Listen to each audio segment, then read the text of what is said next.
Close your eyes. You're rich, filthy rich. The kind of rich where you don't ask prices, you just buy things. Now open them. Plot twist. You're standing in ancient Egypt, 2000 BC. Your mansion is a mud hut, and your bathroom is a hole in the dirt. But you own 50 slaves and eat meat.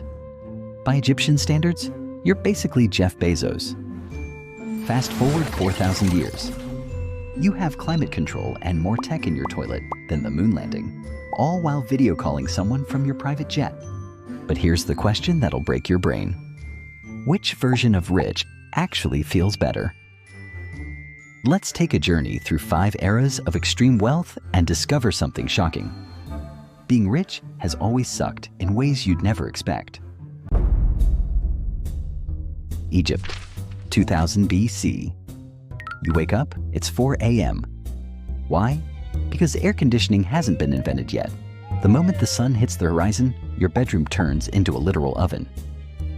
Yet, you are a nomarch, a provincial governor. In modern terms, you are a billionaire. You own the land, the crops, and the people. But let's look at your luxury lifestyle. You sleep on a wooden frame strung with rope? No mattress, just net. Your pillow? A block of wood carved into a curve to protect your expensive wig. You wake up every single morning with the neck pain of a car crash survivor. It's time for breakfast, the height of culinary luxury: duck, figs, beer, and bread. You take a big bite. That sound? That's sand. Egyptian flour was ground using stones. Sand got into everything. The richest people in Egypt didn't have gold teeth. They had no teeth.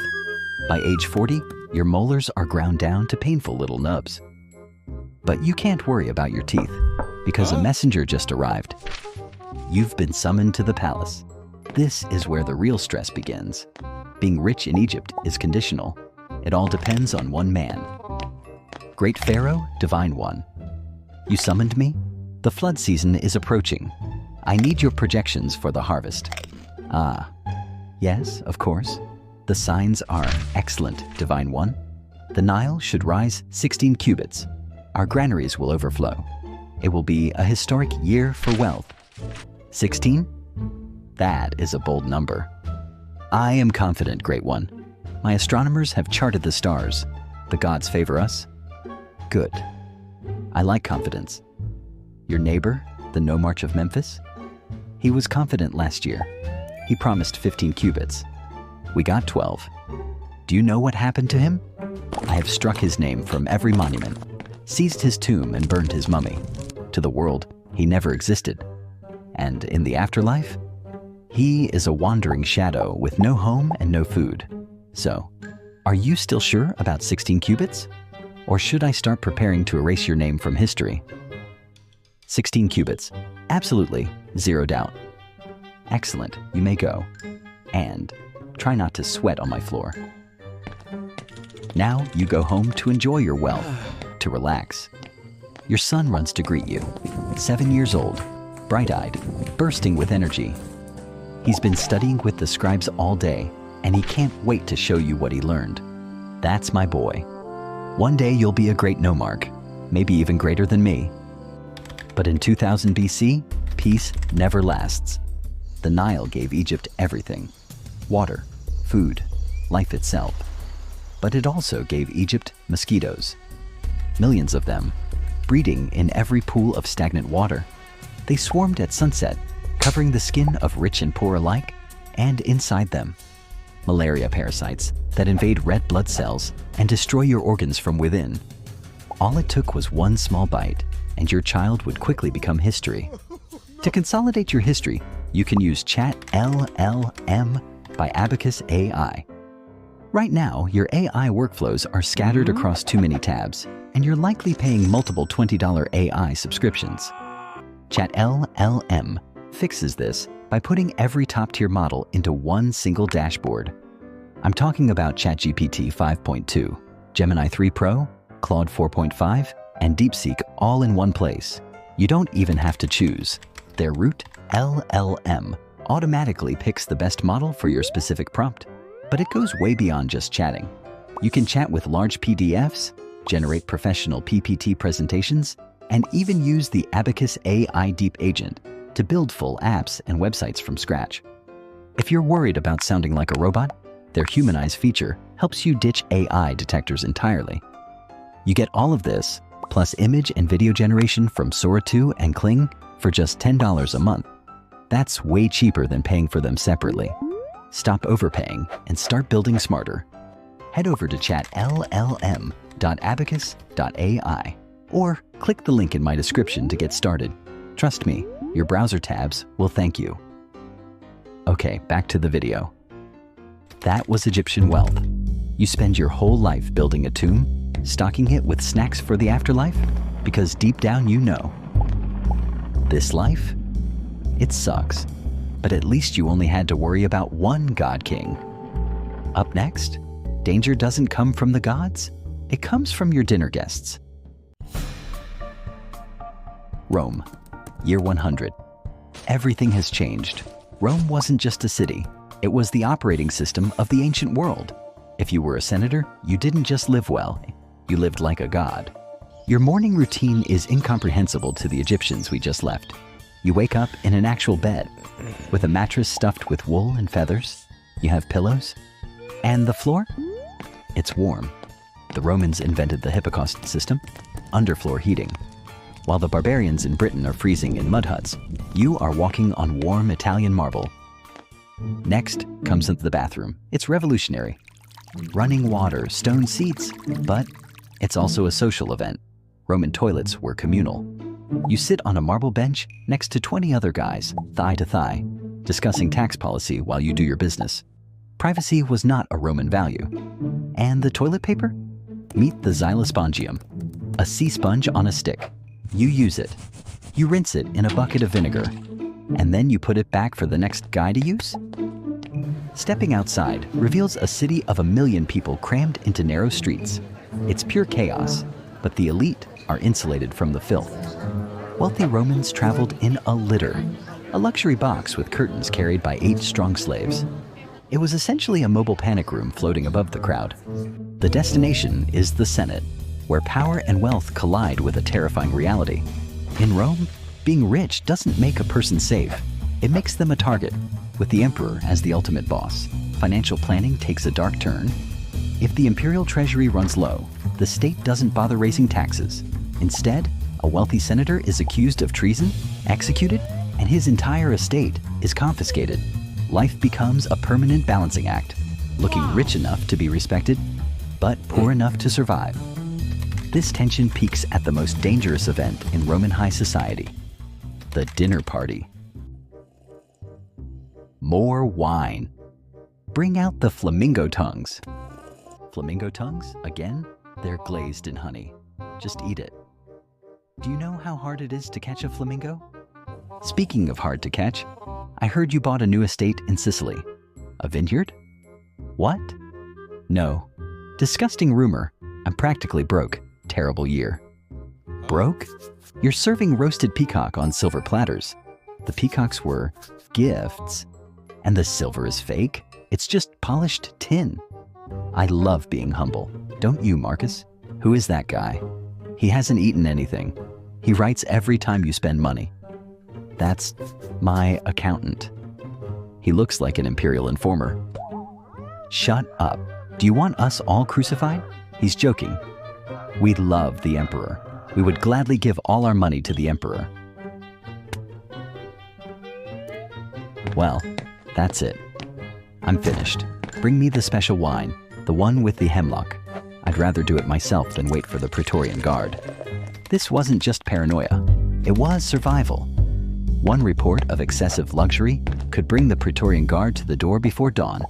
And even if the politics didn't kill you, the streets might. At night, Rome dissolved into anarchy. Gangs and drunks ruled the shadows, meaning the rich never walked home. They hired private armies as escorts. This is Roman wealth. At least the wine was good. In the next era, you lose the heat, the wine, and the literacy, and you gain the plague. England, 1250. Congratulations, you are a baron. You own a castle. You are living every child's dream, and you are absolutely miserable. First off, let's talk about the cold. Castles were military bases, not hotels. They were designed to stop Vikings, not drafts. The walls are 6 to 15 feet of stone. The windows are just holes in the wall with wooden shutters. Good morning, my lord. Why is it so cold? I can see my breath.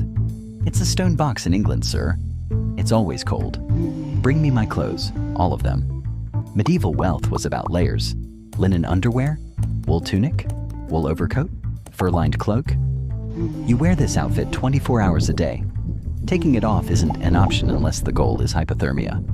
And now you need to use the bathroom. In a castle, this is called the garderobe. It's a hole in the floor that drops waste into the moat below.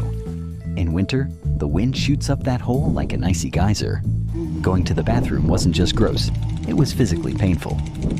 After surviving the toilet, you head to the Great Hall for breakfast. The menu, bread, cheese, and booze. Is there any water? Water? Like a peasant or a monk on penance? I'm just thirsty. We have a fresh barrel of ale. It has the calories you need to not freeze to death by noon. A gallon, as usual. That's right. You drink ale from the moment you wake up. You aren't drunk, exactly. You're just maintaining a permanent, low-level calorie shield to keep reality at bay. And trust me, you need that buzz. Because in the Middle Ages, wealth makes a man a universal target. While an Egyptian feared the pharaoh and a Roman feared the emperor, a British baron fears everyone. My lord, riders on the horizon. Who is it? The French? Worse, Baron Mortimer. My cousin? What does he want? He's setting up catapults. This was the reality of being a feudal lord. War wasn't an event, it was a lifestyle. Your wealth was the only thing worth stealing in the entire county. So every spring, someone would try to starve you to death inside your own home. Are the walls secure? Yes, my lord. 6 feet of solid granite. They aren't getting in. Do we have food? Enough for 6 months, unless they throw the dead cows over the wall. What? Biological warfare, sir. Plague-infested carcasses. Once they burst in the courtyard and hit the well, we're fighting a fever that liquefies your insides. But let's say you survive the siege. You retreat to your chamber to look at your one true luxury. A book. A handwritten Bible. It cost as much as a farm, and you sit there squinting at it by candlelight, breathing into your hands to stay warm. The gap between you and a peasant? Huge. You have the castle, but the gap between you and comfort? Infinite. Honestly, I'm passing on this one, because in the next era, you're going to get richer than you ever imagined. Yet the peasants stop serving you and start trying to eat you. New York City, 1895. Everything has changed. We are done with land and titles.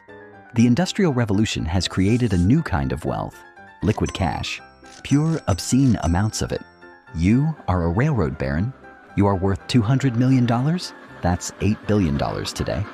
You live on Fifth Avenue in a mansion that looks like a French palace. First, the good news. You have conquered the bathroom. You have indoor plumbing. You have hot water, manually though. And you have a porcelain toilet that flushes.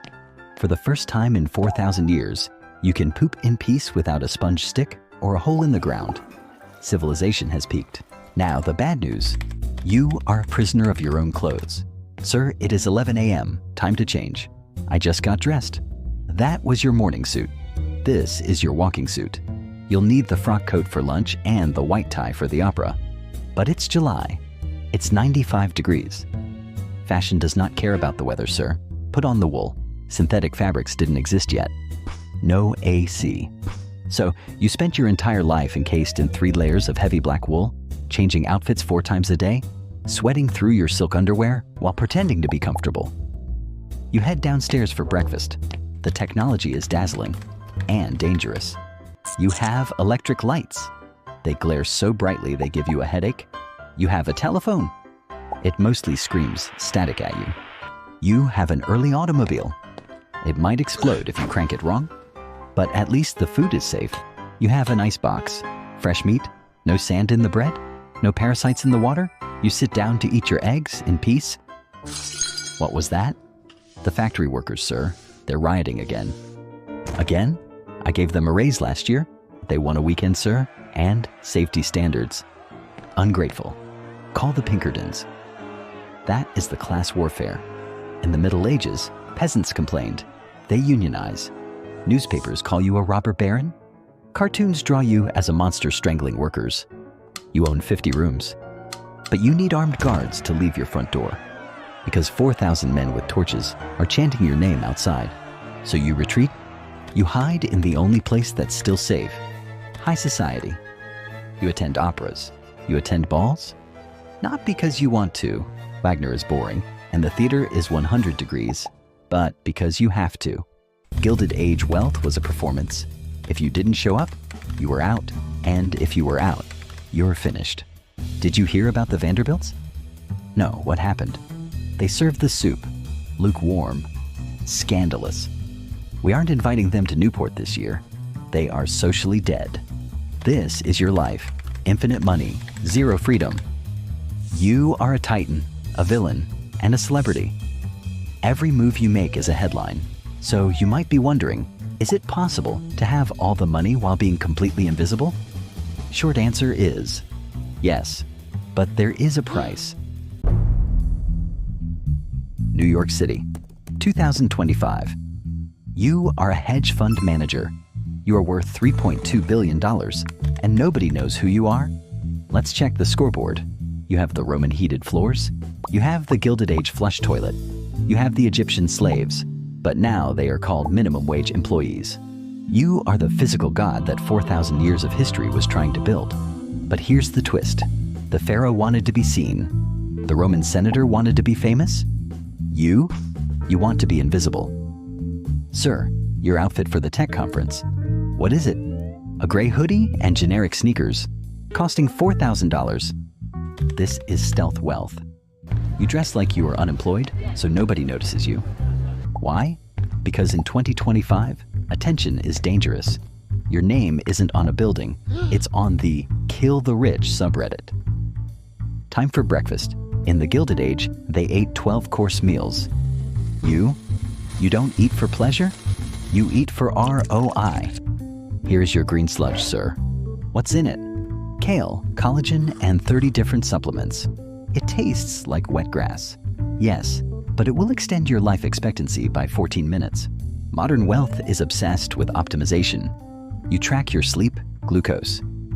Cortisol. You worry about your sleep score dropping below 85. But here is the true curse of the modern era. In the Middle Ages, disaster traveled at the speed of a horse. Today, we have a problem. What is it? The unexpected inflation report just hit. The algos are selling. How much did we lose? $200 million. In how long? 4 seconds? This is the digital leash. You are connected to everything, everywhere, all the time. Ancient kings could disconnect. You can't. Go offline for an hour and you miss a market crash, a PR scandal, or a lawsuit. So you try to escape. Get the jet ready. We're going to New Zealand. The bunker again, sir? Yes, I need to disconnect. You own homes in Aspen, Monaco, London, and Queenstown. And yet, you are homeless. You spend 400 hours a year in a metal tube at 40,000 feet. You are a citizen of the world, which is a fancy way of saying you don't belong anywhere. And the loneliness? It's not just emotional, it's structural. You can't hang out with old friends. They feel weird about the money. You can't hang out with employees. That's a lawsuit waiting to happen. So you sit in your $100 million fortress, scrolling Twitter, watching people argue about whether you should exist. Hello? We have the photos? What photos? Your daughter, walking into Starbucks. We know where she is. Who is this? Check your email for the Bitcoin wallet address and wire us the money now. This is the hidden tax of modern wealth.